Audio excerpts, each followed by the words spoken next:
tanpa adanya benci, tanpa adanya iri dan dengki. Bayangkan indahnya kasih, bayangkan damainya dunia, tanpa adanya dusta, tanpa adanya kata yang nista. Bayangkan damainya dunia.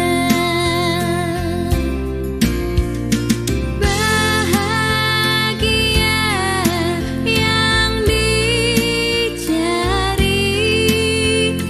bahagia sejati,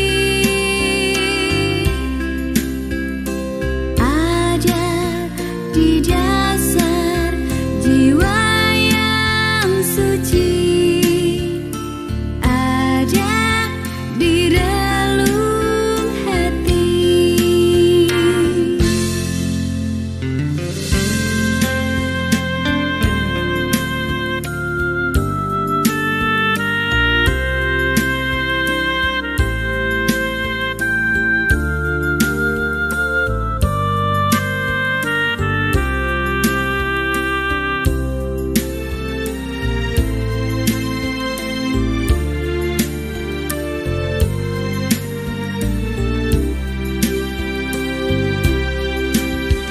Bayangkan damainya dunia, tanpa adanya dusta, tanpa adanya kata yang nista. Bayangkan damainya dunia.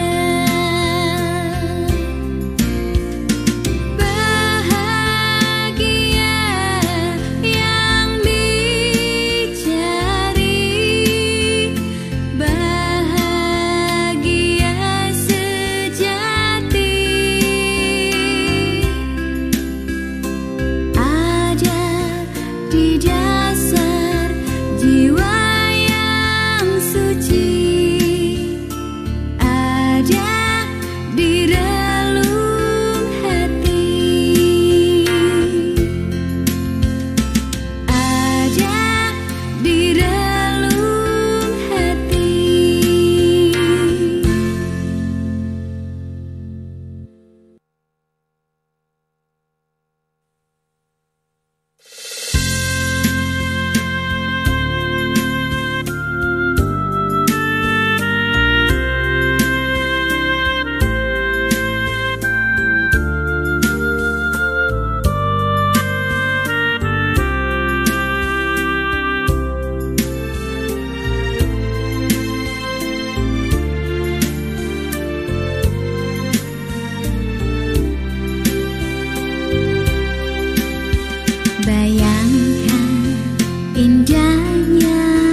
Bhagawa.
kalinya aku berlindung kepada sangga, ketiga kalinya aku berlindung kepada kuda, ketiga kalinya aku berlindung kepada dama, ketiga kalinya aku berlindung kepada sangga. Handamaya Pancasika Padapatang Banamase Panadipata Veramani Sikkhapadang Samadhiyami Adinadana Veramani Sikkhapadang Samadhiyami Kamesu Micacara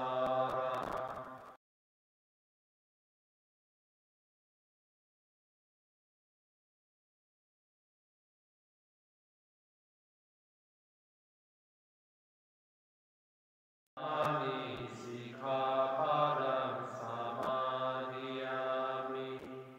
Supramena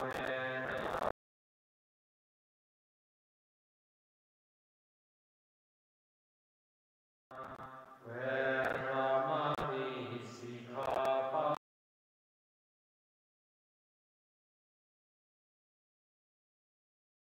Menghindari perkumpulan makhluk hidup, aku bertekad melatih diri. Menghindari mematikan barang yang tidak diberikan, aku bertekad melatih diri. Menghindari perbuatan asusila, aku bertekad melatih diri. Menghindari ucapan bohong, aku bertekad melatih diri.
Amen.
Suki Hontu Namo Buddhaya, para upasaka, upasika semua. Sebelum Dhamma Desana ini, mari kita bersama-sama membuka Dhamma Desana ini dengan memuji Guru Agung kita dengan mengucapkan Namo Tassa 3 kali. Namo tassa bhagavato arahato sama sambuddhassa. Namo tassa bhagavato arahato sama sambuddhassa. Namo tassa bhagavato arahato sama sambuddhassa. Perkenalkan, nama saya Sucipto. Pada siang hari ini, pada pagi hari ini, saya mendapatkan kesempatan untuk sharing Dhamma. Terima kasih kepada Daya Kasaba dari Buddhist Meditation Center. Sehingga pada pagi hari ini, tanggal 22 Oktober hari Minggu, kita bisa sharing Dhamma, sharing ajaran Buddha, bukan sharing ajaran pribadi, bukan sharing ajaran orang lain. Yang kita bahas pada kali kesempatan ini adalah ajaran Buddha. Judul dari Dhamma Desana kita pada hari ini adalah Vipassana, hanya ada ketika munculnya sama Sambuddha. Dari judul ini, kita hanya akan fokus pada judul ini Vipassana, hanya ada ketika munculnya sama Sambuddha. Apa itu sama Sambuddha? Sama Sambuddha itu adalah manusia suci yang mencapai pencerahan, mencapai penerangan sempurna. Ketika sudah dicapai, mampu mengkonsepkan dan mengajarkan. Buddha ada 3 jenis. Ada namanya sama Sambuddha, ada namanya Pacceka Buddha, ada namanya Sawaka Buddha. Yang pertama, sama Sambuddha berhasil menembus, berhasil mencapai, dan mampu mengajarkan. Ini Buddha yang paling sempurna. Yang kedua ada Pacceka Buddha.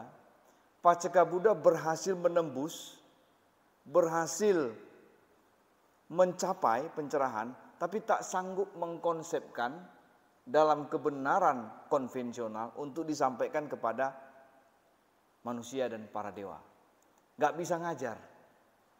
Bisa berhasil, bisa mencapai, tapi gak bisa mengkomunikasikan apa yang dicapai kepada para dewa dan manusia. Yang ketiga adalah Sawaka Buddha. Sawaka Buddha ini adalah arahat. Arahat ini dia hanya ada berhasil mencapai pencerahan jika ada yang pertama, ada sama Sambuddha. Hanya ada sama Sambuddha, ketika hanya ada sama Sambuddha baru muncul Sawaka Buddha. Tapi dalam periode antara sama Sambuddha dengan sama Sambuddha berikutnya bisa muncul Pacceka Buddha. Meditasi bukan mutlak miliknya agama Buddha. Sebelum Buddha lahir, sebelum Pangeran Siddhartha lahir, di India sudah sangat maju spiritualnya. Meditasi pada saat itu adalah satu fenomena yang umum. Pencapaian jana itu fenomena yang umum pada saat itu di India. Namun ketika munculnya seorang sama Sambuddha, banyak yang berbeda. Sebelum munculnya sama Sambuddha, dana, sila, samatha sudah ada. Dana, sila, samatha. Tetapi dana, sila, dan samatha pada saat sebelum kemunculan Buddha itu kualitasnya berbeda dengan kualitas ketika sudah muncul sama Sambuddha. Misalnya dana. Dana itu sebelum munculnya sama Sambuddha, dana kalau berdasarkan Dakina Wibangga Sutta, maka Buddha mengatakan ada 14 dana yang diberikan kepada individu. 14 dana ini sebelum munculnya Buddha hanya ada 4 yang bisa dilaksanakan. Yang pertama kepada binatang, yang kedua kepada manusia tidak bermoral, yang ketiga kepada manusia bermoral, yang keempat kepada petapa atau kaum brahmana, petapa. 4 saja. Yang kelima ke atas gak bisa karena tidak ditemui pada saat itu. Apa yang di atasnya? Sotapati Maga, Sotapati, Sakadagami Maga, Sakadagami, Anagami Maga, Anagami, Arahata Maga, Arahanta, dan Arahanta. Ini dia. 9 berapa?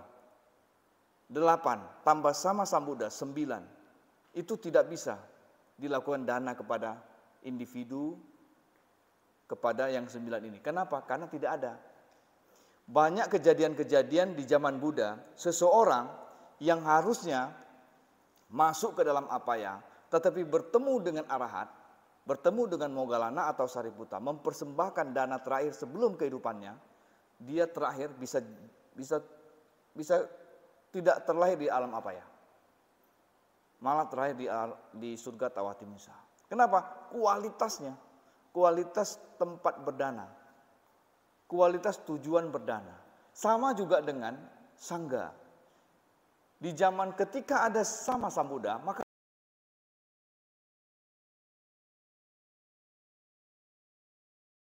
makhluk suci, yaitu yang kalau dalam Sangga Nusati disebutkan adalah 4 pasang makhluk. 4 pasang makhluk yaitu terdiri atas 8. Sotapati Maga, Sotapana, Sakadagami Maga, Sakadagami, Anagami Maga, Anagami, Arahata Maga, Arahanta. 8 ini terdiri dari 4 pasang makhluk, terdiri atas 8 makhluk. Itulah dia, sangga, itulah sangga. Ini adalah tempat ladang berbuat kebajikan, ladang dana yang tiada taranya di alam semesta ini. Inilah sangga. Sangga itu kalau seseorang bisa mencapai Sotapana atau Sakadagami meskipun dia tidak berumah tangga, atau mencapai Anagami meskipun dia masih berumah tangga, tidak melepaskan keduniawian, itu juga sangga. Itulah sangga mulia. Sebelum munculnya sama Sambuddha, sangga ini tidak ada. Ketika ada sama Sambuddha, sangga ada. Sangga inilah menjadi ladang kebajikan terbesar. Itu kalau kita bicara dana. Kalau kita bicara sila, sila Pancasila Buddhis itu, Pancasila atau beberapa sila yang lain, itu sudah ada, sudah dipraktekkan. Di zaman dulu sudah ada. Dilarang membunuh, semua ajaran melarang membunuh. Dilarang mencuri, semua ajaran melarang mencuri. Itu sudah ada. Tetapi ketika sama Sambuddha muncul, baru ada Patimokkha, yaitu 227 sila untuk bikuni dan 311 sila, untuk biku tadi 211, 311 untuk bikuni. Patimokkha ini hanya ada ketika sama Sambuddha muncul. Kalau sama Sambuddha tidak muncul, maka tidak ada. Samatha. Nah, samatha ketika sama Sambuddha belum muncul sudah ada. Cuma kualitasnya beda, tujuannya beda. Ketika sama Sambuddha belum lahir, dalam hal ini korelasi kita sama Sambuddha itu adalah Buddha Gautama, guru agung kita. Ketika guru agung kita belum lahir, samatha itu dijadikan objek pencapaian meditatif yang tertinggi di sana.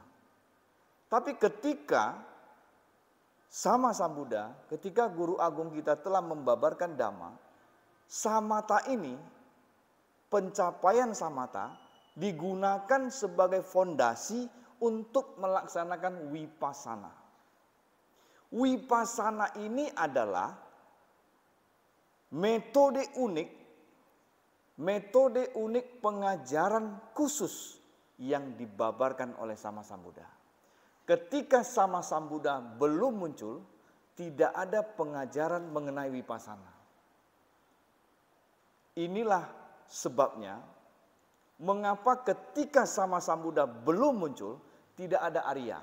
Arya artinya orang mulia, orang suci. Kalau biasa dikatakan sebagai orang suci. Ketika Sama Sambuddha belum muncul, tidak ada Arya. Tidak ada orang yang bisa lepas dari belenggu samsara. 10 belenggu, tidak ada orang bisa lepas dari lahir mati samsara di samsara ini. Hanya ketika Sama Sambuddha lahir mengajarkan dhamma, kita mempraktekkan dhammanya melalui praktek vipassana yang didasari pada fondasi daripada jana samatha. Ketika kita mencapai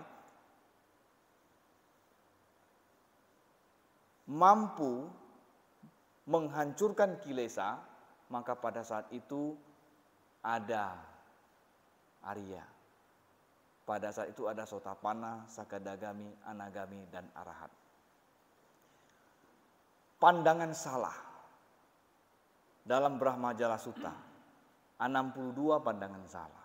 Di dalamnya ada pandangan salah yang berasal dari pencapaian jana. Pandangan salah ini muncul karena seseorang mencapai jana. Muncul ketika dia bermeditasi, bersamatha, mencapai jana, dia melihat 1000 kelahiran lampau, 100.000 kelahiran lampau, 200.000 kelahiran lampau, sampai beratus ribu kelahiran lampau. Dia melihat saya dulu seperti ini, kemudian lahir jadi ini, lahir lagi jadi ini, jadi ini, jadi ini, jadi ini. Terus dia menyimpulkan bahwa ada sesuatu yang kekal. Ada identitas diri yang kekal. Ada roh atau jiwa yang kekal. Roh, jiwa, identitas diri yang kita anggap kekal ini, inilah belenggu pertama yang harus dihancurkan untuk mencapai Arya. Kalau kita tidak sanggup menghancurkan belenggu ini melalui praktek vipassana, maka selamanya kita tidak bisa menjadi Arya. Selamanya mungkin saja samsara kita tidak pernah berakhir. Kalau kita tidak bisa menghancurkan belenggu yang pertama, Sakaya Ditti, kepercayaan tentang adanya identitas diri. Ini identitas diri ini hanya bisa dihancurkan melalui praktek vipassana. Nah, apa itu identitas diri? Mengapa samatha bagi praktisi-praktisi di masa lampau ataupun di masa sekarang, ketika dia tidak bertemu dengan ajaran Buddha, ketika dia mencapai jana, dia bisa memiliki pandangan salah. Kenapa? Karena dia bisa melihat kehidupan lampaunya. Dia lihat kehidupan lampaunya, iya bergulir terus, ada sesuatu kok saya dari dulu jadi ini, sekarang jadi ini, terus sampai sekarang. Ini dia melihat ada satu rangkaian, ada roh di dalam masing-masing badan jasmani ketika dia beranggapan bahwasanya ada identitas diri. Ada roh. Kenapa roh identitas diri itu menjadi pandangan yang kita lekati? Kenapa kita selalu menganggap bahwasanya roh ini ada? Ada 4 penyebabnya. Ada 4 penyebab kenapa kita tidak bisa lepas dari pandangan salah tentang identitas diri. Yang pertama disebut dengan Vedaka. Vedaka itu pelaku. Saya mengambil gelas, saya minum, saya merasa haus saya hilang. Ini adalah pelaku. Yang pertama adalah saya mengambil. Siapa yang mengambil? Saya. Pelaku. Karena kita merasa bahwasanya saya menggaruk kaki saya. Siapa yang menggaruk? Saya. Pelakunya itu kita anggap adalah sesuatu yang kekal. Ini yang harus dituntaskan dalam vipassana. Pelaku, Vedaka. Kenapa kita terperangkap dalam pandangan salah identitas diri? Karena ada, yang pertama adalah karena kita menganggap pelaku, ada pelaku. Yang kedua ada perasa, saya merasa bahagia, saya merasa senang, saya merasa sedih. Kebanyakan orang kalau tidak berwipasana dan tidak memahami dhamma ajaran Buddha, dia menganggap yang merasa bahagia, yang merasa sedih itu dirinya sendiri. Ada roh di dalam diri yang merasa bahagia, ada roh di dalam diri yang merasa sedih.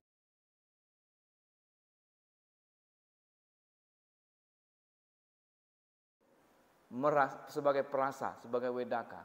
Ketiga sebagai sami, sebagai pemilik. Pemilik artinya kira-kira, oh saya memiliki ketenangan, saya memiliki kepuasan. Kepuasan ini ada pemiliknya. Atau saya memiliki kebanggaan. Dia merasa bahwasanya kebanggaan ini ada pemiliknya. Pemiliknya yaitu roh atau jiwa dia tadi. Ini yang ketiga. Yang keempat adalah sesuatu niwasi, sesuatu yang tertinggal di dalam diri, yang ada di dalam diri. Kita selalu beranggapan bahwa di dalam diri kita ada sesuatu identitas yang tertinggal di dalam diri, yang utuh di dalam diri. Itu namanya pandangan salah yang disebut dengan niwasi. Empat faktor inilah yang menyebabkan kita memiliki identitas diri yang kekal. Pandangan salah tentang identitas diri. Nah, Bapak Ibu, Buddha selalu mengatakan begini, kembangkanlah konsentrasi. Para biku, kembangkanlah konsentrasi. Siapapun yang mengembangkan konsentrasi dapat melihat fenomena sebagaimana sesuai dengan realitas.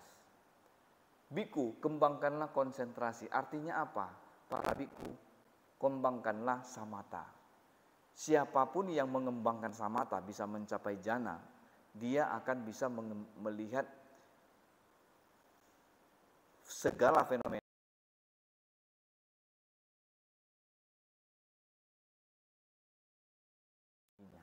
Di 31 alam kehidupan ini, di alam samsara ini, di alam semesta ini, cuma hanya ada dua fenomena. Tak ada lain dan lebih, cuma dua.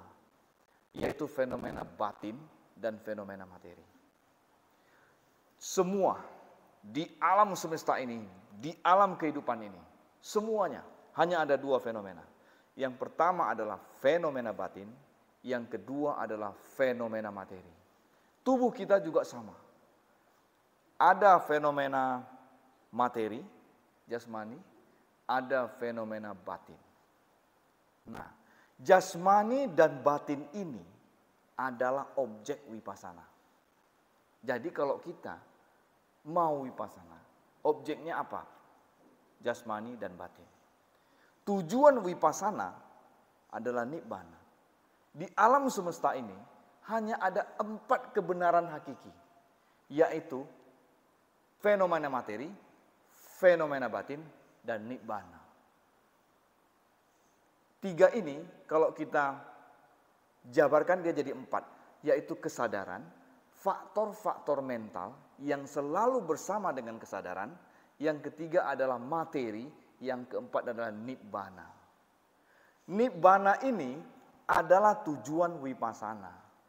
Sementara kesadaran, faktor mental, dan materi, 3 ini adalah objek wipasana untuk mencapai yang keempat. Jadi wipasana apa? Wipasana itu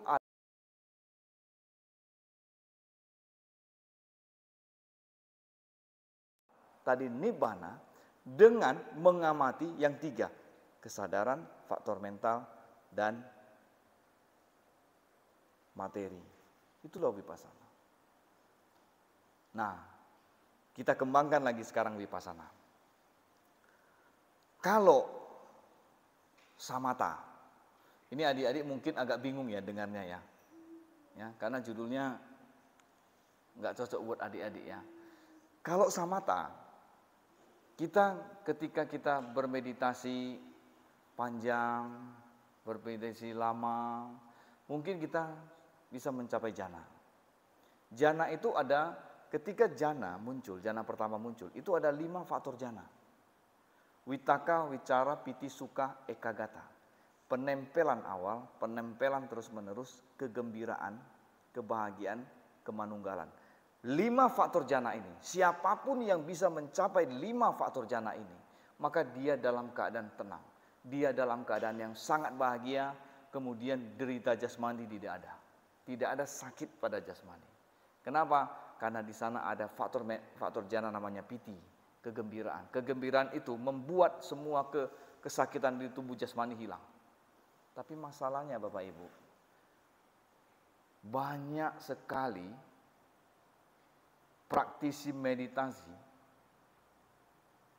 biku senior malah, yang sudah mencapai jana, tetapi di akhir kehidupannya terkena penyakit yang memiliki derajat sakit yang luar biasa. Misalnya kanker.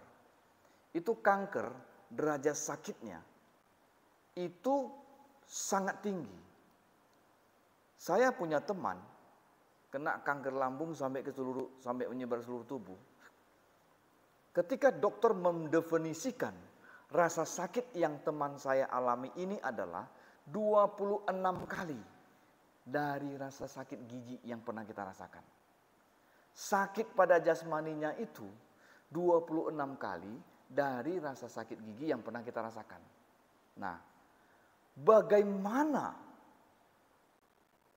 rasa sakit jasmani ini membabak belurkan seseorang yogi yang sudah sering bisa mencapai jana, ketika di detik menjelang kematiannya karena sakit itu, jana dia tidak bisa dia capai. Dia tidak bisa masuk jana. Padahal Bapak Ibu, jana yang kita capai itu adalah perbuatan baik, kusala. Jana ini hanya akan kusala ini, jana hanya akan berbuah di alam Brahma. Dia tidak bisa berbuah di alam manusia. Wipakanya ya, buahnya ya. Kita bisa mencapai jana di alam manusia. Tapi buah dari jana, buahnya itu tidak bisa berbuah di alam manusia. Dia harus berbuah di alam Brahma. Untuk terlahir di alam Brahma, kita harus bisa mempertahankan jana kita sampai di detik menjelang kematian. Ketika ada rasa sakit yang luar biasa menyerang tubuh dan kita tidak bisa mencapai jana, maka pada saat itu di detik menjelang kematian tidak bisa mencapai jana, praktek tadi keluar masuk jana yang telah kita lakukan itu tidak bisa bermanfaat untuk kehidupan kita selanjutnya. Kenapa? Karena dia hanya bisa berbuah di alam Brahma. Nah, tapi praktek samatha itu sangat penting juga. Buddha dan para siswanya yang arahat selalu masuk dalam jana. Untuk apa? Menikmati kebahagiaan jana. Ketika tubuh letih, tubuh capek, itu Buddha dan para siswanya selalu masuk dalam jana. Itulah Buddha selalu mengatakan kepada siswanya, para biku,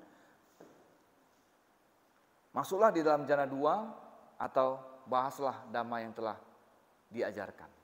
Membahas dhamma atau masuk ke jana 2. Nah, faktor jana ada 5 tadi. Faktor jananya itu dengan cara mengurangi faktor jana yang lebih kasar untuk mencapai jana yang lebih tinggi. Misalnya witaka, wicara, piti, suka, ekagata. Kalau itu jana pertama. Kalau mau jana kedua, buang 2. Hilangkan 2. Witaka, wicara, buang. Tinggal 3 dia di jana 2. Nanti tinggal jana 3 tinggal 2, di jana 4 tinggal 1. Ini dia rupa jana, materi halus. Kalau non materi,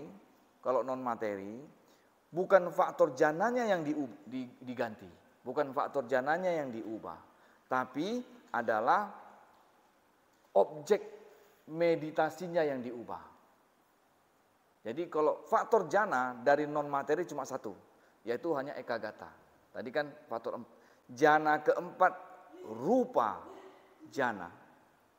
Faktor jananya sama dengan 4 faktor jana arupa. Sama itu. Hanya ekagata saja di situ.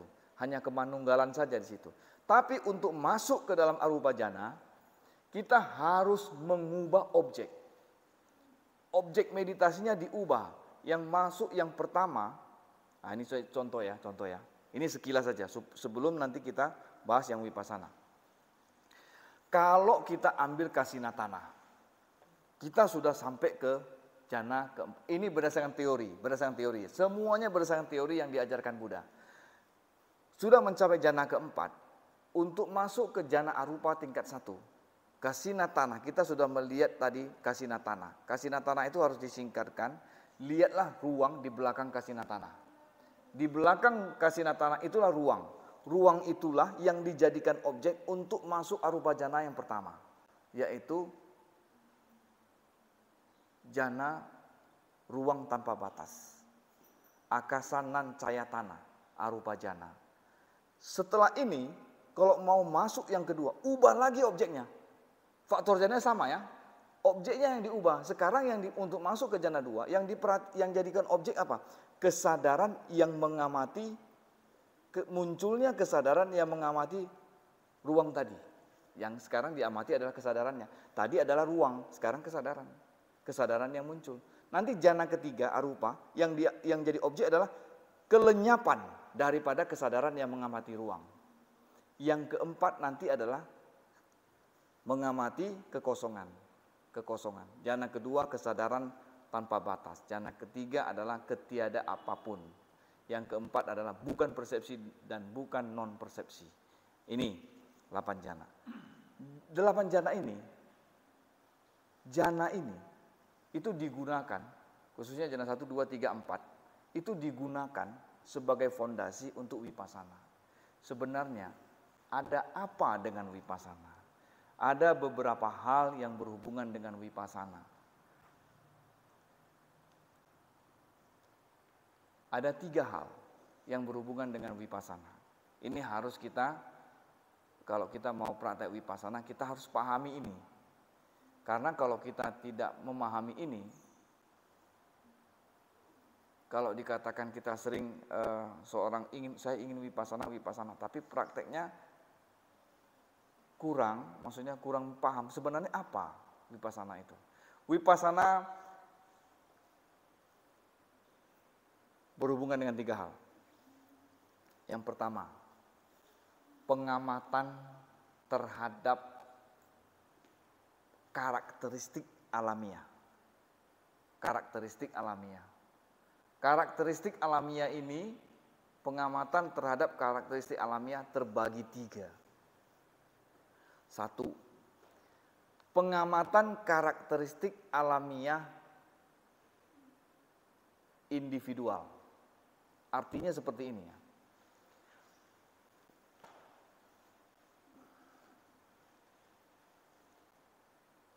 Misalnya kita amati loba ya kita amati ya.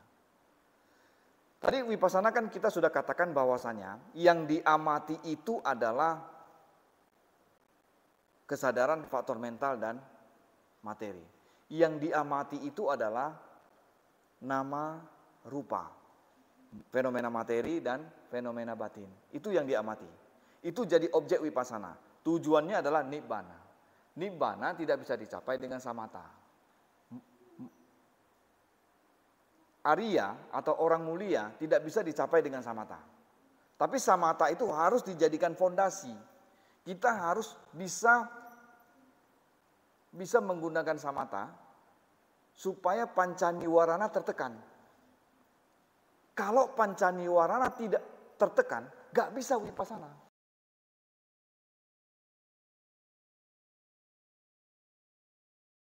Niat jahat, gak bisa wipasana. Kita akan dipengaruhi terus oleh kebencian dan niat jahat itu. Wipasana hanya bisa dilakukan apabila pancaniwarana tertekan. Untuk menekan pancaniwarana pakai samatha. Meskipun pada praktek-praktek yang biku-biku dulu di zaman dulu mereka bisa langsung wipasana. Kenapa? Karena mereka sudah mampu menekan pancaniwarananya. Pancaniwarana itu adalah 5 rintangan batin. 5 rintangan batin ini terdiri dari 7 faktor mental tidak baik. Yang pertama itu adalah kama canda, nafsu. Yang kedua biyapada. Biyapada itu adalah niat jahat. Yang ketiga tinamida. Tinamida ada 2, kemalasan dan kantuk. Itu udah 4. Yang keempat adalah udaca kukuca. Ada 2 juga. Satu adalah kebingungan, satu adalah penyesalan. Yang kelima adalah wicikica, keraguan-raguan. Kalau kita meditasi kemudian timbul penyesalan, saya telah berbuat jahat di masa lalu atau saya tidak berbuat baik di masa lalu. Itu penyesalan, itu rintangan batin. Ketika itu ada, tidak bisa vipassana. Nggak bisa vipassana kita. Nah, vipassana dia berhubungan dengan 3 hal. Yang pertama adalah pengamatan karakteristik individual. Pengamatan karakteristik individual dibagi 3 lagi. Yang pertama adalah pengamatan karakteristik individual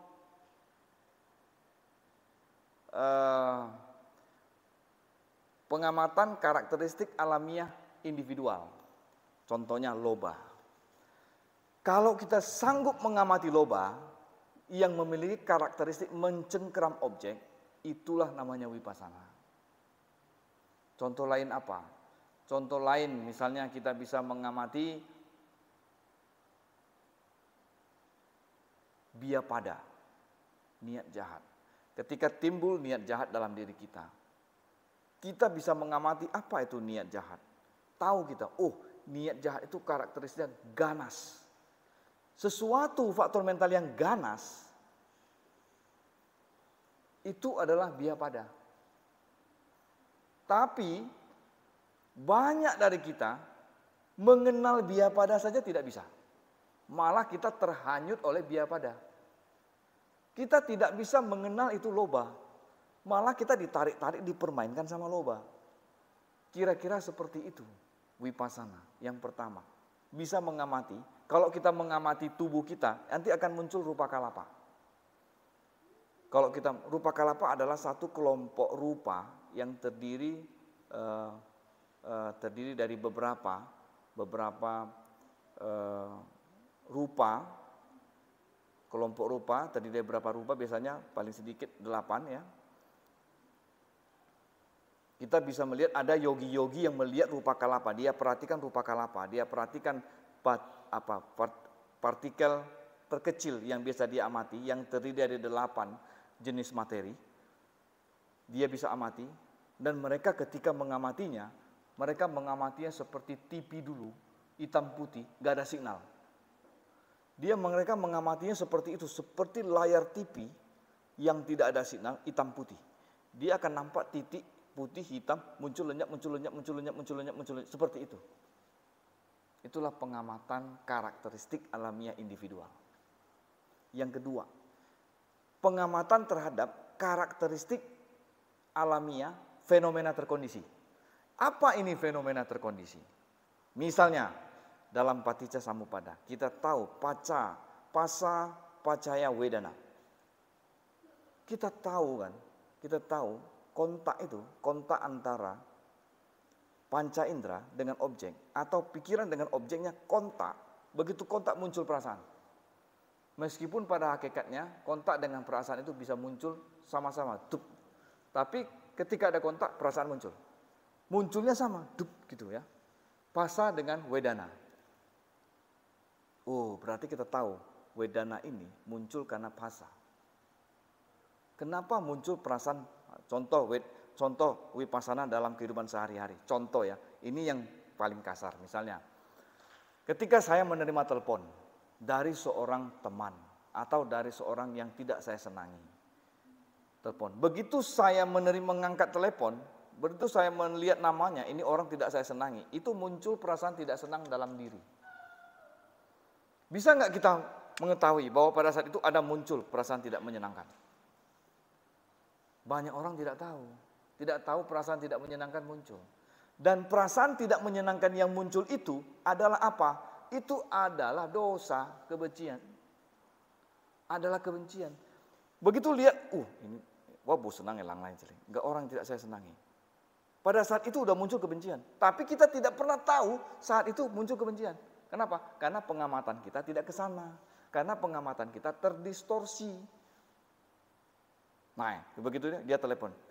Sucipto, kau melakukan hal-hal yang tidak benar segala macam. Marahinnya kita. Apa yang muncul pada saat itu? Kemarahan. Marah mau membalas. Ketika kita marah mau membalas, kita pernah tidak mengamati apa yang ada di dalam batin? Muncul apa? Muncul dua hal. Yang pertama adalah domanasa, namanya domanasa, perasaan tidak menyenangkan. Yang kedua adalah patiga. Patiga adalah keinginan untuk menjauhi objek, keinginan untuk menghancurkan objek. Ini dua. Ini dualah ciri daripada dosa. Ini dua ciri daripada kebencian. Termasuk di dalam kebencian ini semua adalah penyesalan, kesedihan. Sedih itu kebencian ya, sedih kebencian. Jengkel, emosi, marah, apalagi kecewa. Semua perasaan yang tidak menyenangkan muncul itu adalah dosa. Itu adalah kebencian. Pernah kita analisa? Pernah kita analisis ini? Tidak pernah, malah kita terperangkap di dalamnya. Inilah menunjukkan bahwasannya kemampuan kita untuk vipassana belum mencapai kualitas yang kita kehendaki. Kemudian, wedana pacaya tanha. Kita bisa analisa itu tanha muncul karena wedana. Wedana pacaya tanha. Di mana muncul perasaan, maka bisa mengkondisikan kemunculan keinginan. Wedana pacaya tanha. Tapi, Bapak Ibu, kalau seorang yang melakukan vipassana, dia mampu di dalam 12 paticca samuppada, hanya ada satu momen, hanya ada satu kondisi yang bisa diputus. Yaitu pas wedana pacaya tanha. Wedana pacaya tanha ini bagi orang yang bervipassana dan memiliki perhatian yang bijaksana, yoniso manasikara, maka wedana pacaya tanha bisa diputusnya. Dia tidak memunculkan wedana pacaya tanha, tapi wedana pacaya panya. Dia berhenti hanya sampai di wedana, berhenti sampai di perasaan. Tengtiao. Inilah pengamatan yang tipe kedua. Pengamatan terhadap karakteristik alamiah fenomena terkondisi. Terkondisinya fenomena-fenomena ini karena satu sebab yang lain. Karena fenomena yang lain, misalnya wedana pacaya tanha, tanha itu muncul karena wedana.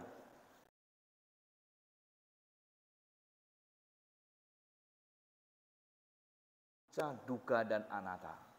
Pengamatan ketiga ini, kita mengamati jumlah objek daripada samatha yang diajarkan Buddha ada 40 objek samatha. Kalau vipassana, objeknya berjumlah tak terhingga. Banyak sekali tak terhingga. Bisa diamati apapun. Tapi yang diamati adalah fenomena materi dan fenomena batin. Ketika vipassana mengamati anicca, dukkha, dan anatta. Semua fenomena, kita amati anicca, dukkha, anatta. Dia tidak kekal. Dia tertekan oleh ketidakkekalan. Dukkha itu artinya tertekan oleh ketidakkekalan. Kita biasanya artikan sebagai penderitaan atau derita. Dukkha itu adalah tertekan oleh ketidakkekalan. Anicca, dukkha, dan anatta. Anatta itu tanpa identitas diri, tanpa sesuatu jiwa atau roh atau aku yang kekal. Ini anatta. Ketika pengamatan, semua pengamatan yang kita lakukan, kita misalnya mengamati materi tadi, rupa kalapa tadi kita amati. Amati satu-satu, kita lihat di sana kan, ini semua tidak kekal, muncul lenyap, muncul lenyap, muncul lenyap, muncul lenyap, muncul lenyap. Kemudian dia tertekan oleh muncul lenyap tadi. Yang ketiga, tidak ada identitas, tidak ada entitas yang kekal di dalam itu tadi. Maka di situ pengamatannya adalah pengamatan anicca, dukkha, anatta. Itu adalah, tadi kan saya katakan vipassana berhubungan dengan 3 hal. Ini adalah hal yang pertama, pengamatan karakteristik alamiah. Yang kedua, kemunculan kesadaran jalan. Kalau kita melakukan praktek yang pertama ini, kalau kita berhasil, maka dia akan muncul magacita, kemunculan kesadaran jalan.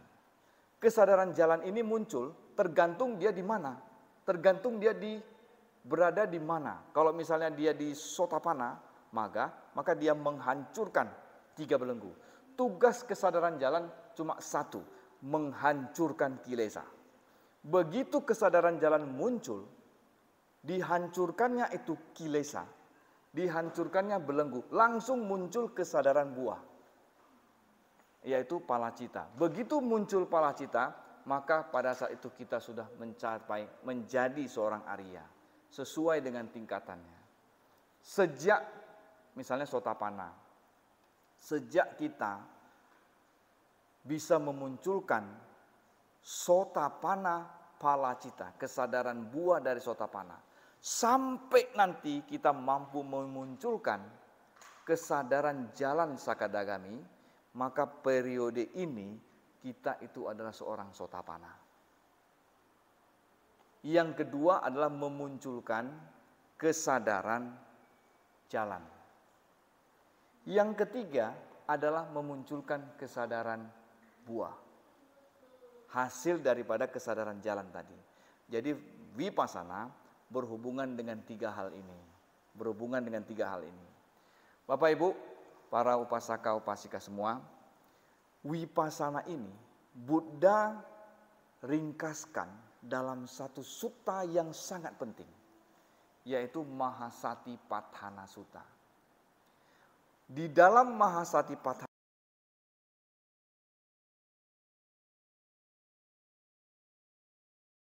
sesuai dengan petunjuk yang saya berikan, maka 7 tahun, jangankan 7 tahun, 7 bulan, jangankan 7 bulan, 7 minggu, jangankan 7 minggu, 7 hari, Anda akan mencapai satu dari dua kemungkinan ini. Mencapai anagami atau mencapai arahat. Ini sutta digaransi oleh Buddha jika kita sanggup menjalaninya sesuai dengan instruksi Buddha. Vipassana terangkum secara singkat di dalam Mahasatipatthana Sutta. Mahasatipatthana Sutta membahas 13 hal, 13 poin penting tentang Vipassana. Apa 13 hal itu? Mahasatipatthana dia bahas 4 nupassana, 4 pengamatan. Kaya nupassana, pengamatan terhadap tubuh. Wedana nupassana, pengamatan terhadap perasaan. Cita nupassana, pengamatan terhadap kesadaran. 4 dhamma nupassana, pengamatan terhadap dhamma-dhamma. Nanti kalau ada waktu, silakan yang belum pernah membaca tentang sutta ini, baca di Google Mahasatipatthana Sutta. Kalau yang ingin nonton YouTube-nya, ini belasan jam, boleh nonton di Mahasatipatthana Suttanya Asin Keminda. Di YouTube juga ada. Mahasatipatthana Sutta ini ada 4 pengamatan. Buddha menjelaskan ada 13 poin di dalam Mahasatipatthana Sutta ini. Vipassana di dalam Mahasatipatthana Sutta, yang pertama itu kaya nupassana. Dia membahas tentang yang pertama adalah tentang anapanasati. Meditasi keluar masuknya napas. Setelah membahas keluar masuk napas, Buddha menjelaskan tentang 4 postur Iriyapacha, 4 postur meditasi. Setelahnya Buddha menjelaskan tentang sati sampajana. Sati sampajana adalah perhatian penuh dan pemahaman jernih. Nah, setelah di sini Buddha menekankan pentingnya apa? Setelah melenyapkan nafsu kehausan dan perasaan tidak senang di dunia. Nafsu kehausan itu adalah kamacanda. Perasaan tidak senang di dunia itu adalah biyapada. Kamacanda dan biyapada ini adalah mewakili pancaniwarana. Jadi dalam sutta tersebut Buddha mengatakan, setelah mengatasi pancaniwarana, artinya bisa menekan pancaniwarana, barulah masuk kepada pengamatan-pengamatan berikutnya, yaitu yang sati sampajana. Kemudian yang ketiga tadi ya. Yang keempat adalah patikula manasikara. Patikula manasikura adalah 32 bagian tubuh di dalam tubuh kita yang menjijikkan. Yang kelima adalah datu manasikara, yaitu adalah 4 unsur. Yang keenam nawasiwadika, 9 jenis mayat. Mengenai mayat ini dulu di India kan, itu orang dikubur, ditaruh di tanah aja, nggak digalitan di tanah. Jadi pada para praktisi yogi, mereka mengambil mayat-mayat ini jadi objek meditasinya.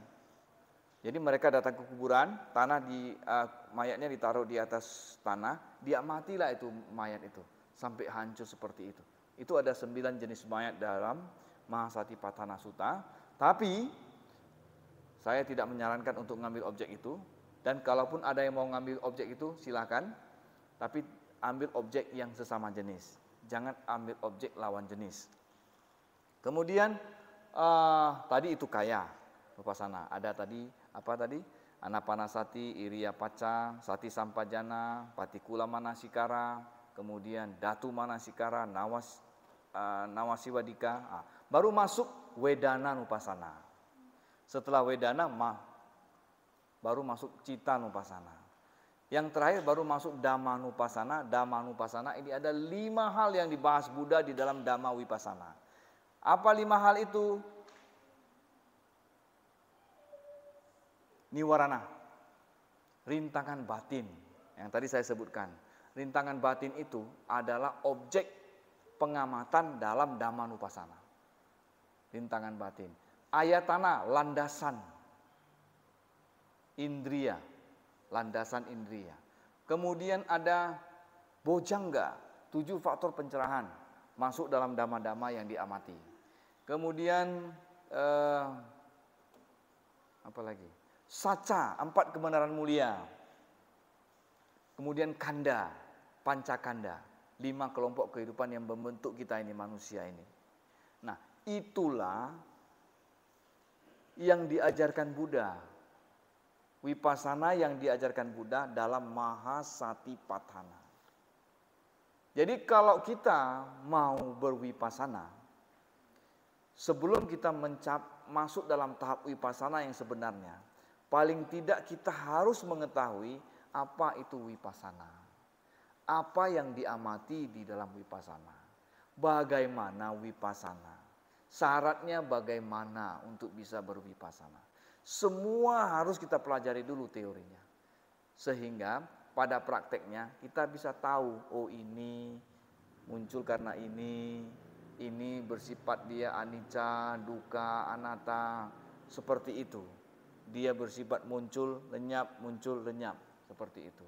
Jadi Arya, makhluk mulia atau makhluk suci itu hanya bisa dicapai, hanya bisa terrealisasi melalui vipassana. Nah, vipassana ini hanya diajarkan oleh Buddha. Ketika Buddha belum lahir, belum ada sama Sang Buddha, maka vipassana ini tidak ada yang mengajarkan. Karena tidak ada yang mengajarkan vipassana, maka pada saat itu tidak ada kemunculan Arya. Prerogatif Buddha ini vipassana. Maksudnya prerogatif dalam hal mampu mengajarkan. Tidak ada orang lain, tidak ada makhluk lain yang bisa mengajarkan vipassana selain sama Sang Buddha. Saya akhiri Dhammadesana kali ini. Sebelum nanti kita masuk ke sesi tanya jawab, ada sedikit waktu untuk tanya jawab. Terima kasih. Ada yang ingin bertanya?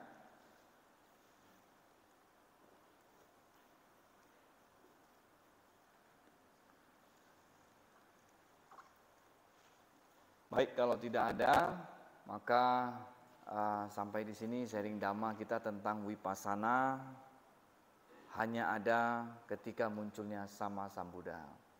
Ingat, poin dari pembahasan kita ini adalah mari kita belajar bervipassana. Caranya belajar bervipassana adalah kita pelajari dulu teori-teori tentang vipassana.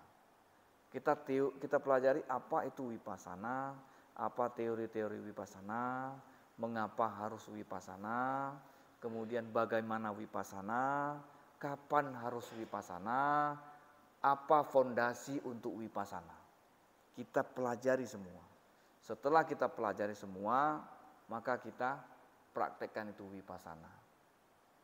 Meskipun wipasana kita yang kita praktekkan tidak sama dengan wipasana yang dipraktekkan oleh para Arya atau para biku-biku di zaman Buddha.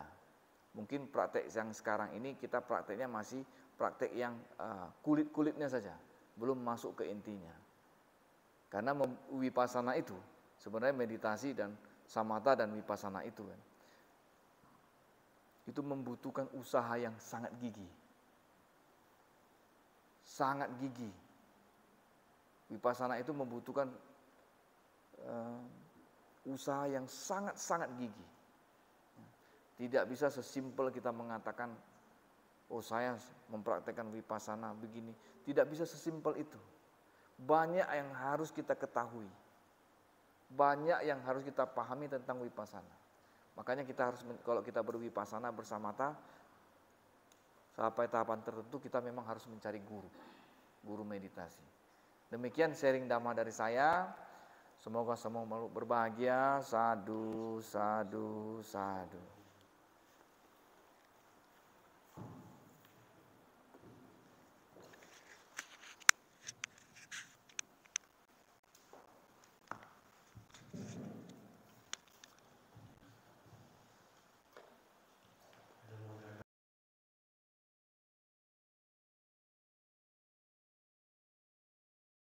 Dharma, sebelum kita menutup kebaktian pada pagi hari ini, marilah kita melakukan pelimpahan jasa kepada leluhur dengan membacakan Parita Patidana pada halaman 122.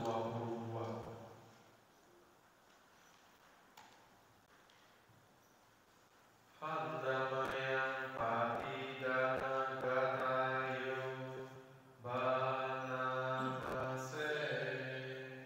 Punya Sidani Katasa Yananyani Katanime Desa Cabahino Hotu Satanata Pamana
Marilah kita menuntut